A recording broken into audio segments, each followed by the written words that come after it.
Later on in the book, Nietzsche's writing says that he's a man who thinks like this. This dichotomy between thinking and feeling has been obliterated. It's been erased. And he says that he can fall in love with an idea. An idea can make him sick. And I wonder if you've ever encountered beauty like that. That's like, it's so beautiful, like it makes you sigh, and it just overwhelms you and it overcomes you. And if you've ever looked at someone, just wondered what it's like to be so beautiful, and you just can't even get your head around it.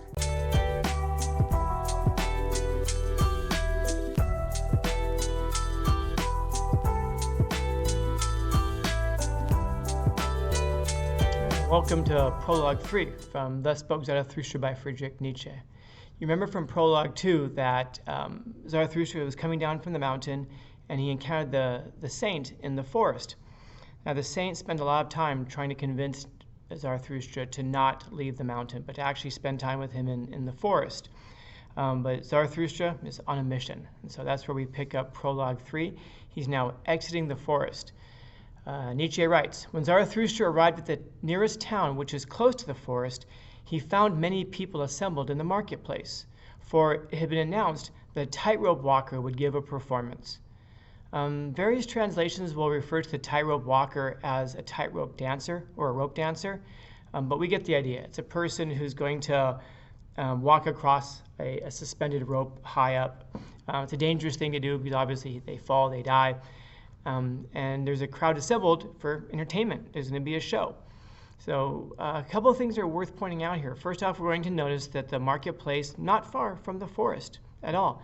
So the saint at any time could have rejoined society, but decided not to. It wasn't far from him at all. And then we have this image of the tightrope walker. Again, it's a dangerous thing to be walking on a tightrope. You could fall any second. So it kind of represents this nature of humanity, that we're constantly walking on this tightrope. We're doing this dangerous dance, as it were, between life and death. And all the while we're the ones who are kind of risking our lives, there's a crowd that's formed. And it's worth pointing out, remember, that Nietzsche has a very low opinion of crowds and groups of people. He refers to them as the herd, as we're gonna see later. He thinks that the majority is almost always wrong, and that people, when they find themselves in groups, tend to become lazy. We tend towards mediocrity. We become collectivists. We're no longer pursuing our own ideas, our own values, but instead we're just kind of doing what the group does to get along. So it's telling that the first thing that Zarathustra encounters is a crowd, and that's exactly what Zarathustra is going to rage against. So he continues, and Zarathustra spoke thus to the people. And so he wastes no time, and he starts to preach to the people. And he begins with paragraph 2, I teach you the Superman. Man is something to be surpassed. What have you done to surpass him? So Zarathustra, man, no screwing around. He comes out with the hardest doctrine, perhaps, that Nietzsche offers, this idea of the Superman. And there isn't really a scholarly consensus about whether what Nietzsche means exactly by the Superman, whether it's an individual, whether it's an attainable thing. So we'll ignore all that. I don't think it's actually very vague. I think he's pretty straightforward from the grammar and from the context that he's talking about an individual. So remember, the concept of the Superman is the person who separates themselves out from the herd. It's a person who's an individual. They pursue their own value systems. They aren't pursuing any kind of religious or cultural or social value system. They come to their own conclusions and they pursue it. And then they face all of the strife that comes along with that willingly. They confront it. So he comes right out with this idea of, I teach you the Superman, right to the crowd. And again, a crowd that is gathered up for entertainment. And that's something that Nietzsche is very critical about the herd, or the collective society for, that the herd is always pursuing entertainment, a softer road, because the herd largely is unwilling to confront the tragedies of life, whereas the Superman is willing to confront the tragedies of life, the difficulties of life, the struggles of life willingly. The crowd is doing everything it can to distract itself from the struggles of life and the sufferings of life. And that a lot of times is entertainment. We can see that play out today, of course. So he says, I teach you the Superman. Man is something to be surpassed. So there's a nature that we as humans kind of tend towards, which is this herd mentality, this group mentality. And that's the thing that we have to surpass. And he asks this question, what have you done to surpass him? So he's talking to a group, but obviously he's asking individuals. But individuals who are within a group very rarely can think outside of the group. We blend into it. So if someone is yelling at the group and that I'm a part of, there's a good chance that I'm not taking it very personally. I'm like, oh, they're talking to the whole group here. In other words, there's nothing that's individual unless he points right at me and he's like, Scanlon, what are you doing to surpass humanity? So it's easy for us to dismiss the words of a person who's talking to us when we're a member of a group. It de-individualizes us, as it were. And he continues, all beings thus far have created something beyond themselves. And you want to be the ebb of this great tide and even return to the beast rather than surpass man. That harkens back to, remember the saint from Prologue 2. He was referring to himself as a bear among bears and birds. And he's talking about essentially remaining in the forest and living among the beasts as a beast. Not enjoying the higher faculties, not employing the higher faculties of humanity, which is to deprive yourself and deny who you really are. By deprive yourself, I mean it deprives us of the ability to overcome difficulty and struggle and suffering to achieve, this higher state of ourselves. And so when you return to a beast, this is all that beasts are. Beasts are largely just bodies.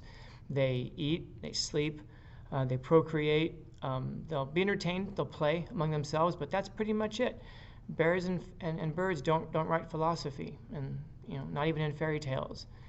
And so he's asking this question at the end. You want to return to the beast? You want to go back and we've already evolved this far. We've already come this far as a species, and you want to be the ebb. So you want to kind of go backwards and kind of degrade yourself as a human and become a beast instead? No, it's a rhetorical question, of course. Paragraph 4, he continues, what is the ape to man? A laughingstock or a painful embarrassment. And just the same shall man be to the Superman, a laughingstock or a painful embarrassment. So when the Superman emerges, the person who separates themselves from the herd, attains these higher values, they're going to look back at the typical human from today, typical man, and just think like, my goodness, they were to me as they were to an ape, primitive. And so he's pointing out that people are someday we're going to look back as we become the Superman, that we're going to look back on what we were and just think, my God, how primitive we were. And that's not too hard to imagine. I mean, we look back at human beings today from 100, 200, 500 years ago, and we laugh at them as, almost embarrassingly, like, my gosh, they didn't know about germs and they believed all these weird things. And again, someday our grandchildren are going to look back on us, or our great-grandchildren will look back on us and be amazed at some of the things that we believed in and went along with. And so he points it out here, it's a laughing stock or a painful embarrassment. And just the same we shall be to the Superman, a laughing stock or a painful embarrassment. So he continues in paragraph 5, you have made your way from worm to man. And that's a heck of a stride, man, to go from a thing that crawls in the mud to mankind. And much inside you is still worm. Once you were apes, and still man is more of an ape than any of the apes. Yeah, I suppose so. The idea of that there's still a worm inside of us, a worm is completely ineffectual, of course, and he's using this kind of quite, metaphorically, a thing that crawls in the dirt and never achieves higher up. A worm doesn't achieve anything. The worm doesn't even climb a tree to get higher up, in the literal sense. And once you were apes, and still man is more of an ape than any of the apes. This is probably a reference there to what we're finding out about Darwinian theory in his time, that we've evolved thus far. And if we don't continue to improve ourselves through our human characteristics of reason, self-determination is going to be the big one as well. And that's the thing that he's really hitting on here. Self-determination to determine your own value systems, your own structures, and not to remain part of the herd. Most animals remain part of the herd because they need safety.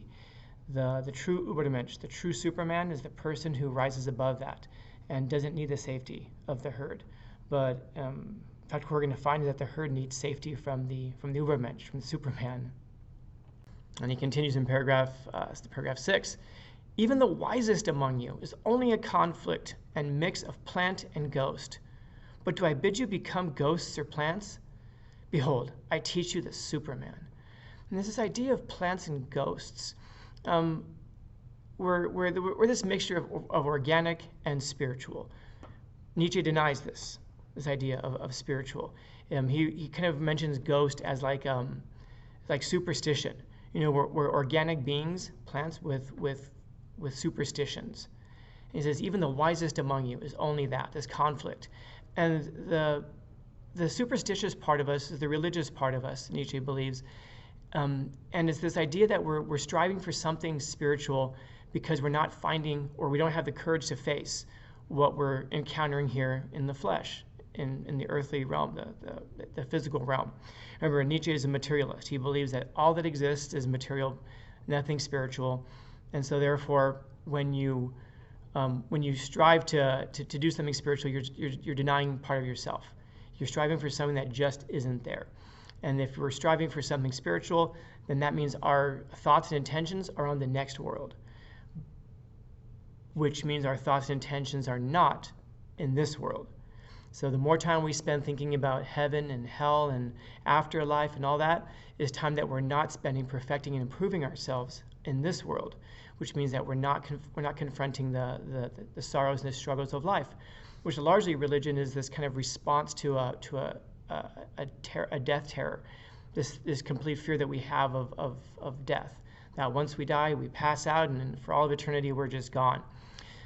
Religion largely is a response to that. We're looking for something that can keep us going after death to make all of this suffering worthwhile. Because if it's true that we're born and then we die, and then, we're born and then we suffer and then we die and that's it, well, geez, there's not much meaning in that. There's not much of a reason do I go on or not. It contributes to nihilism. So the way to overcome nihilism, as far as Nietzsche is concerned here, is to eliminate this conflict. And he says, but do I bid you to become ghosts or plants? No, paragraph 7, he says, behold, I teach you the Superman. And that's going to be a big part of Nietzsche's philosophy, this idea of the Übermensch, the Superman. And he continues, paragraph 8, the Superman is the meaning of the earth. Let your will say, the Superman shall be the meaning of the earth. Man, so this Übermensch, the Superman, he's the person who lives beyond the judgments of the herd, lives beyond good and evil, has created their own value system. And so he says that shall be the meaning of the earth. That shall be the meaning of life. We create our own value systems, our own structures. And just as before, we would think of that God had created the heavens and the earth, and that's why we worshipped him. In a similar sense, we didn't create the heavens and the earth, but we create the value systems within the heavens and the earth. And in such a way, we become gods like ourselves. So he says that shall be the meaning of the earth.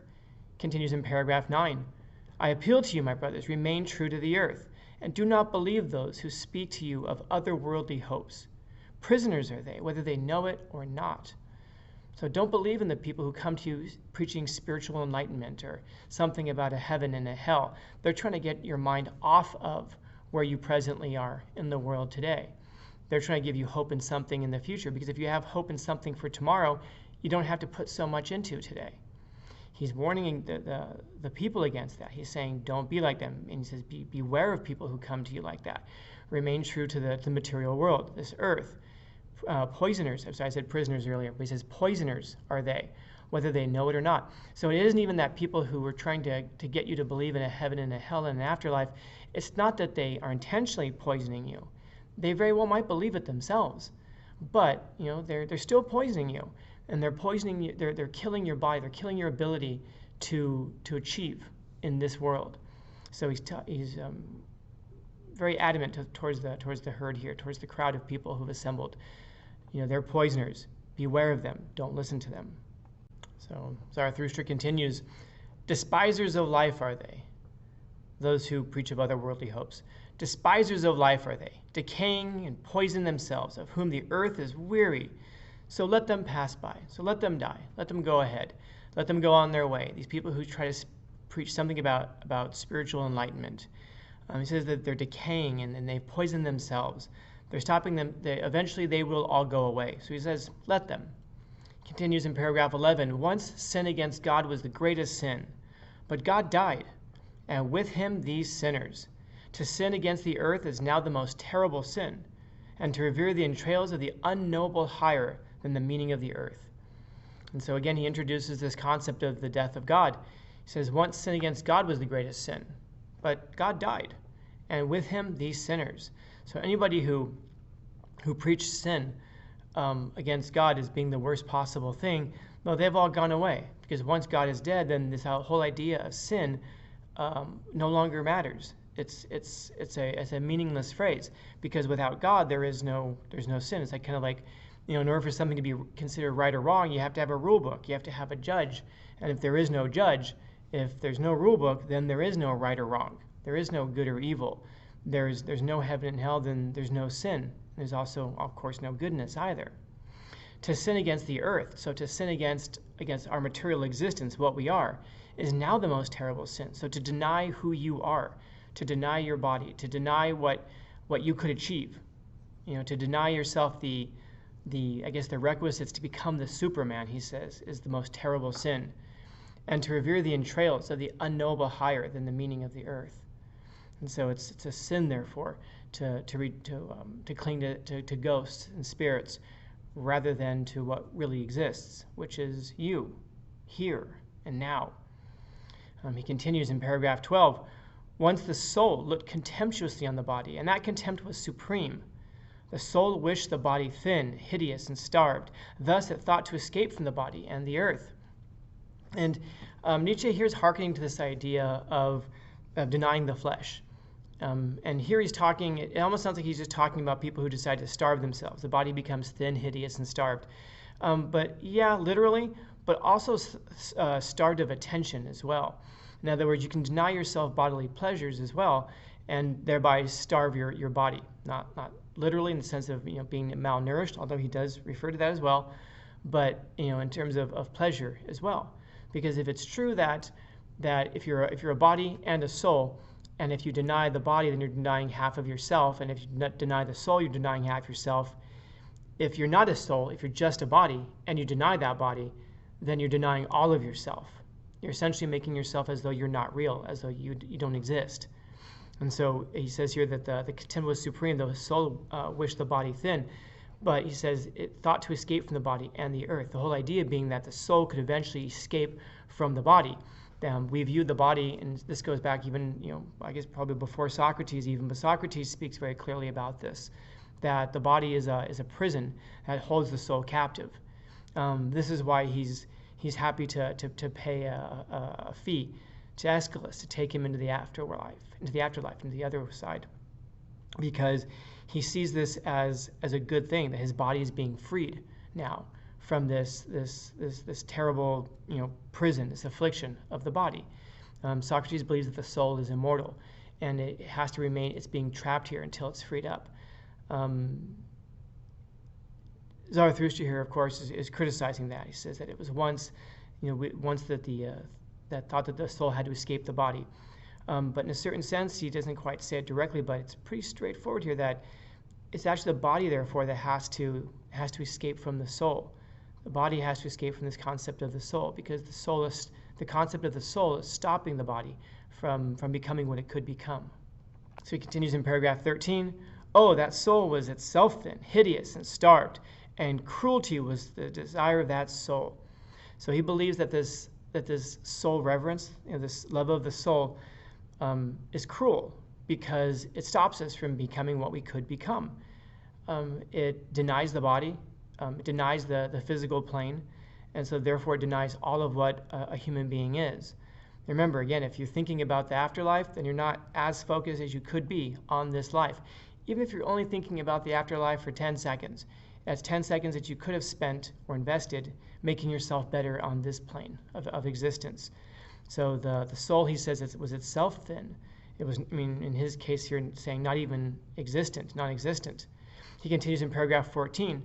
But you also, my brothers, tell me, what does your body say about your soul? Is your soul not poverty and dirt and wretched contentment? Truly, a dirty stream is man. One must be a sea to receive a dirty stream without becoming unclean. Or you must be a sea to receive a polluted stream without becoming impure yourself.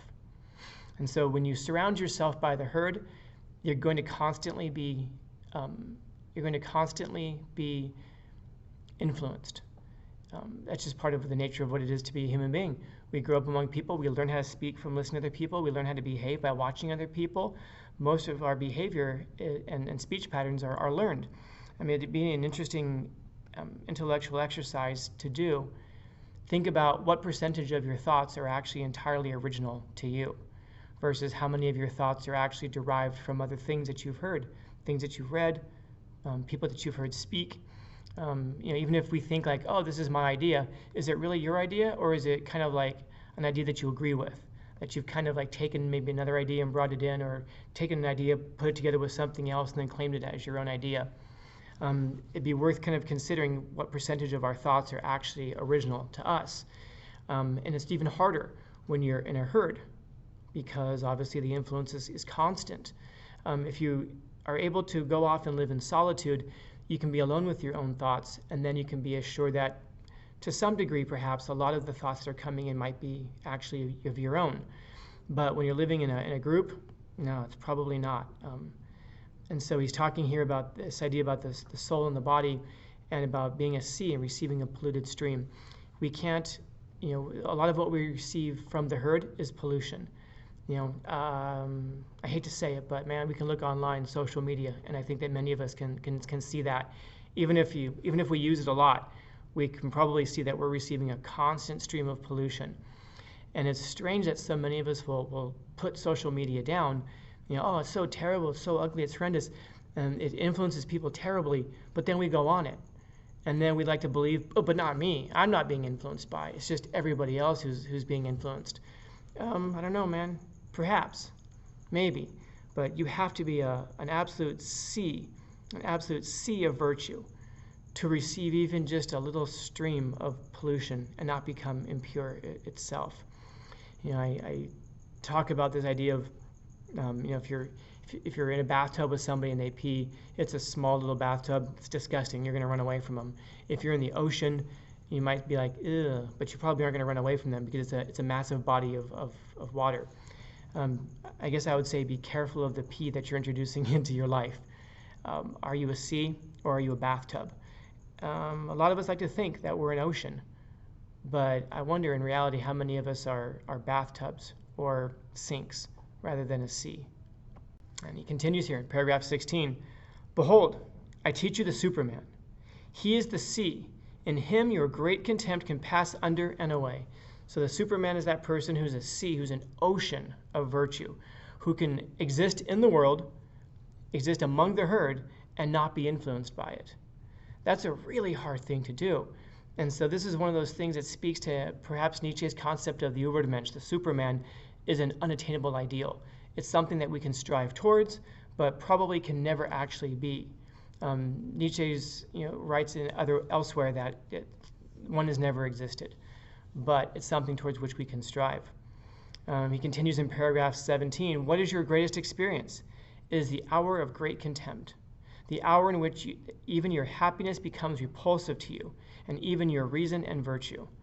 And so what's our greatest hour? When we can turn our backs on the things that raised us, when we can turn our backs on our friends, when we can turn our backs on all of the ideas that we used to hold dear, to be able to say, oh, I used to think that this thing was a sin, and I can now turn my back on it and be repulsed by it. Like, oh, I can't believe I actually allowed myself to follow that. To have friends nearby, people who you grew up with, people who are your best friends, and to be able to reject them, turn your back on them, because in all of these things, they stop you from becoming what you could become. Because the moment that you start to compromise yourself because of your friends, because of your family, because of people around you, Now you actually have to, you can no longer strive to become what you could have been, but you're having to compromise yourself and bring yourself down to this leveling tendency, which, nihilism. And so our greatest experience is when we can have contempt for the things that shaped us and to love the things that we used to hate when we understand that they're actually the things that had our best interests in mind, or better yet, the things that make us better in this Übermensch sense, in this Nietzschean sense. So he says it's the hour in which your happiness becomes repulsive to you and even your reason and virtue. The hour when you say, what good is my happiness? It is poverty and dirt and wretched contentment. But my happiness should justify existence itself. The hour when you say, what good is my reason? Does it long for knowledge as the lion for his food? Is it poverty and dirt and wretched contentment? So when you can turn your back on your contentment, on your happiness, on your reason, and reject everything that has fed you to make you what you are today. When you can do that, you can justify your own existence. You aren't just a product. You're now the thing that makes itself. And then we talk about what it is for God to be God. All the great religions seem to have it kind of in alignment. For God to be God, especially monotheistic gods, it's creation. They all begin with creation. God creates the heavens and the earth. And so what it is to be a secondary thing is to be the creation. If we understand that, then we can see that we worship society in a certain sense. We worship civilization, the institutions that make us, because we're not creating ourselves, we're being created. We're not the God that creates, we're the atom that's been created. What Nietzsche is talking about here is an inversion of that, when we can toss away all of our happiness and contentment and all of the things that keep us pacified and reject all of that and create something new out of ourselves. We go from the creation to become the creator. And in that sense, we become godlike. That's the Übermensch. That's the Superman. That's the Overman that Nietzsche is talking about here. And he continues, paragraph 21. The hour when you say, what good are my virtues? As yet they have not made me rage with passion. How weary I am of my good and evil. It is all poverty and dirt and wretched contentment. It's this clinging to notions of good and evil that stop us from living with a great deal of passion and becoming the things that we could become. Think about how many things in your life you would do if you just didn't think that they were evil. Or you think about the kinds of things that you would do in life if you weren't genuinely concerned about the judgment of the crowd, the judgment of the herd. And remember, the herd doesn't develop its own virtue systems. The herd just kind of does what everybody else does. We see it all the time right now on social media with virtue signaling and people who will, just repost things that they probably don't really believe in. They're just posting it because everybody else is doing it. It's the thing to do. And so people get on board with it. And then if you're the person who kind of steps outside of that, everyone looks at you sideways like there's something that's weird about you because you are dangerous when you step outside of the herd. The individual who stands on their own is a threat to the herd. It's an existential threat, but they're also a psychological threat. It's kind of like the person, if going back to school, the person who answered all of the teacher's questions. We didn't like them because they reminded us that we didn't have the answers. They did, and we didn't. They made us feel bad about ourselves. In the same way, the Superman is a threat to the herd, an existential threat, and a physical threat, but also a psychological threat, because the Superman reminds the people of the herd that they're not individuals. And it calls into question whether or not that's a proper way to live, because then the herd sees the Superman living, doing what they want, completely self-satisfied, not dependent on anybody or anything, and not worried about social judgment. And then the herd wishes that they could live like that too, but it takes courage, especially if you're part of the herd, to break away from it. And so he says, they've not yet made me rage with passion, all of our virtues. And so Nietzsche stands and says, reject all that notion of good and evil, and contentment especially. He continues there, paragraph 22. The hour when you say, what good is my being just and right? So what good is it for me to be moral? I don't see myself as fire and coals. The just and the right, however, are fire and coals. The hour when we say, what good is my pity? Is not pity the cross on which he is nailed who loves man? But my pity is not a crucifixion. Nietzsche does not like pity. He hates it. You remember from the previous section, Prologue 2, where he's talking to the saint, and he says something to the saint to the effect of, I'm not going to give alms to the people. I'm not wealthy enough to give it. He doesn't like pity. He thinks that when you pity a person, you keep them in a perpetual state of weakness. When you treat people as weak, that you keep them weak. Pity is like that. It's one of the reasons that he really hates Christian morality. He refers to Christian morality as slave morality, because the quintessential image of Western society is exactly this. It's a God who allows himself to be nailed to a cross by his own creation, when he's done absolutely nothing to deserve it. So he suffers, but he suffers willingly, which Nietzsche appreciates, but he could overcome the suffering. He's God, and so he could call down angels and wipe out all of humanity and be saved, but he doesn't.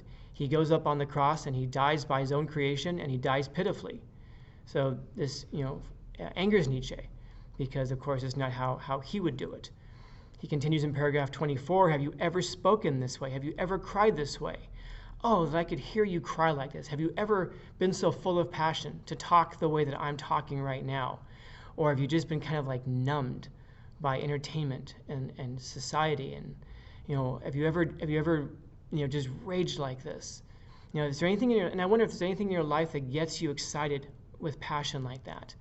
I talked to so many people today, and it's almost become like a social trope where people talk, I don't know, almost like monotone, or like they'll say, I don't know, that was kind of weird, and we almost indulge in being socially awkward, like it's a badge of honor. It's a character trait that we would desire, to be strange and to talk almost like a robot, and to never demonstrate any real passion. At least not publicly. Maybe in the quiet corners of people's rooms. But he's asking, have you ever spoken this way? Have you ever cried this way? Like, is there anything in your life that just makes you rage, and something in your life that makes you cry? Have you ever experienced a song or a poem or art in some way that's made you cry or made you angry? Have you ever encountered an idea? Later on in the book, Nietzsche is writing, he says that he's a man who thinks like this. This dichotomy between thinking and feeling has been obliterated. It's been erased. And he says that he can fall in love with an idea. An idea can make him sick. And I wonder if you've ever encountered beauty like that. That's like, it's so beautiful, like it makes you sigh, and it just overwhelms you and it overcomes you. And if you've ever looked at someone, just wondered what it's like to be so beautiful. And you just can't even get your head around it. And it's not just a thing that you see; it's a thing that you feel. It arrests your heart. It grabs a hold of your stomach, maybe. Or if there's a piece of art that you look at, and it leaves you speechless, and you don't even know where to start to explain it, even if you had the words to. Or an idea like that. He's asking them, have you ever cried like this? Have you ever been so full of passion? He says, it is not your sin. It is your thrift that cries to heaven. It is the meanness of your sin that cries to heaven. Where is the lightning to lick you with its tongue? Where is the frenzy with which you should be inoculated? He says, behold, I teach you the Superman. He is that lightning. He is that frenzy. The Superman is the person that I just described, the person who the separation between thinking and feeling has been completely erased. An idea can make you sick. You can fall in love with a thought.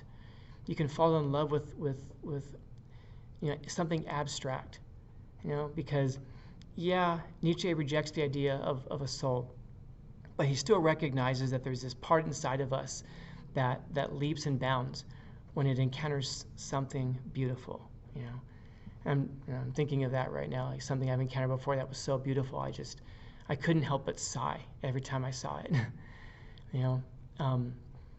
He continues, paragraph 28, he finishes, when Zarathustra had thus spoken, one of the people called out, we've heard enough of the tightrope walker.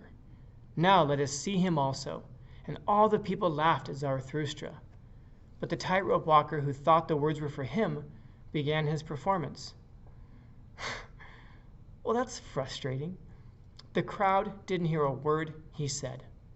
He just gave us 24 paragraphs of his first sermon, as it were, his first public proclamation of his philosophy, and the people didn't hear it. They thought he was just a barker. They thought he was a hype man, because he shows up with his tightrope walker, he starts, announcing something, and the people are all like paying attention, and they think he's hyping us up for the show. The tightrope walker doesn't come out. So finally they go, we've heard enough about him. Let's see him now. And Zarathustra looks at them just like, did you not hear a word I said? And of course the answer is no, because the herd isn't ready to hear it, or they reject hearing it. But there's also something to be said about going to the proper audience, going to the right venue. You can't just show up in certain places and start talking about deep ideas. I can't just go to a bar at 1 a.m. and start talking philosophy and expect to get some kind of a reasonable response from people. You get those shallow, deep thoughts, if you know what I mean. But you're not going to get something from people that's real, And so so Zarathustra here, I guess I could say Nietzsche here, he went to the wrong audience, and he's preaching deep ideas to people who are not ready to hear it, and people who came to be entertained, and they didn't come to be intellectually challenged, or spiritually challenged, or emotionally challenged. They came just to be entertained. And unfortunately, that's how a lot of people walk around in the world.